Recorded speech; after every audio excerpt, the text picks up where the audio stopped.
ঢাকা। বাংলাদেশের অন্তর্বর্তী সরকারের প্রধান মোহাম্মদ ইউনূস কি পদত্যাগ করতে চলেছেন? এই জল্পনাতেই এখন তোলপাড় বাংলাদেশের নাগরিক মহল। ঝড় উঠেছে রাজনীতির আঙিনাতেও।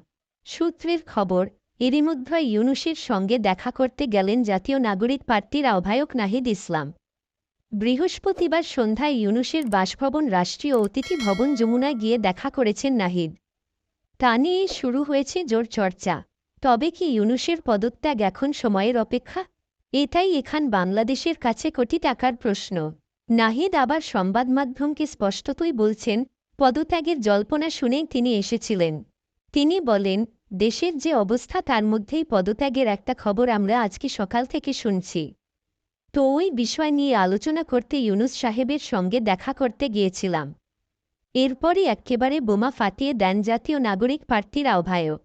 নাহিদ বলছেন, ইউনূস তাকে সাফ বলেছেন, আমি তো এভাবে কাজ করতে পারব না। সকল রাজনৈতিক দল যদি এক জায়গায় না আসে তাহলে এভাবে কাজ করা সম্ভব নয় বলে নাহিদকে জানিয়ে দিয়েছেন ইউনূস। তবে শুধু যে শুনেছেন এমনটা নয়। নাহিদ বলছেন তিনিও তার মতো জানিয়ে এসেছেন। এখনই যাতে ইউনূস পদত্যাগের সিদ্ধান্ত না নেন সে ব্যাপারে কথা বলেছেন তিনি। প্রসঙ্গত, এরই মধ্যে ইউনূস সরকারকে এক্কেবারে ডেডলাইন বেঁধে দিয়েছেন সে দেশের সেনাপ্রধান ওয়াকারুজ্জামান। সেনার স্পষ্ট কথা, দ্রুত জাতীয় নির্বাচনের ব্যবস্থা করা হোক। পাশাপাশি সামরিক বিষয়ে নাক গলানো বন্ধ করুক ইউনূস সরকার।